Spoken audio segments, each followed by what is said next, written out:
Want to keep your feet warm and dry in the winter slop? You gotta have the right footwear.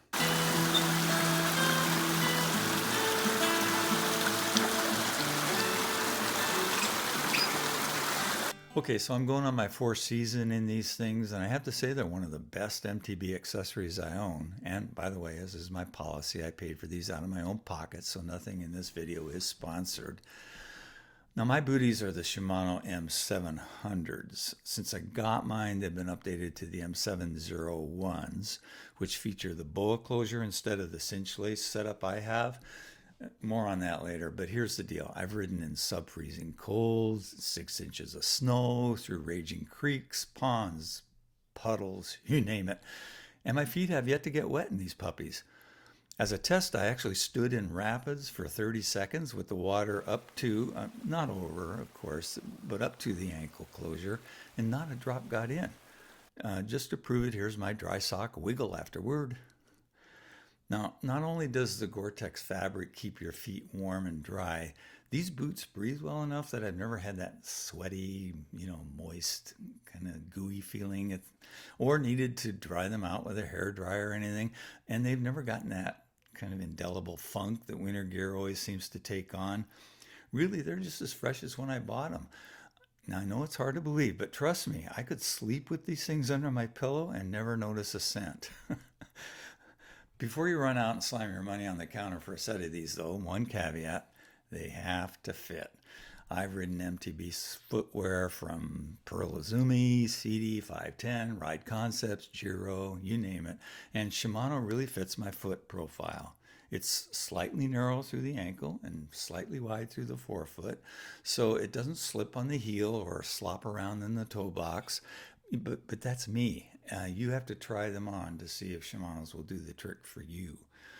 The construction of these things is truly rugged. I ride a lot, even in the dreary, dark muck of winter, and these boots are showing very little wear. The sole is rigid but comfortable. The uppers are burly but flexible.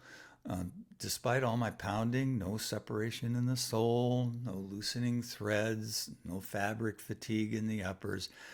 These aren't for flat pedals, of course, but that said, I have no trouble walking in them, even with my Crank Brothers cleats on. In fact, I have hardwood floors at home, and the cleats don't clack on the floors or scrape them up. Now, how does Shimano actually accomplish this little pediatric miracle? The secret is 4 separate points of enclosure. You have the main lateral strap, which is looped Velcro, then the cinch lace system, and the little slider clamp is secure, and it stays put once it's tightened. And as I mentioned, this setup has been replaced by a boa closure. I have boas on other shoes. I'm not particularly a fan. They tend to get clogged up with dirt or grit, mud, grass, brush, whatever.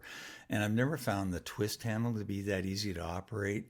So I'm actually glad I have the older model booties. And so once the laces are snug and the side strap is secure, you fold over the main flap, and again, a healthy dose of Velcro on the lower part, combined with the ankle strap, does the final pat down. There's just no way for the elements to work their way in, and it just works. All this does come at a hefty price, $300 or so for the M7 series and $200 for the M5. Although, if you keep your eye out, they go on sale quite a bit, particularly toward the end of the season, which won't help you this year, of course, but you can think about it if you're wondering about saving money. Now, as far as I can tell, the M5 is pretty much the same shoe, except for the BOA system. Is all this worth it? I'm going to get 4 seasons out of these things, and probably more than that. So given that I replace average shoes, once every year or two, it seems these guys are worth the coin. Anyway, hope this helps. If you like this video, please do the thing with subscribe and notification buttons, and maybe I'll see you rocking these booties out on the trail.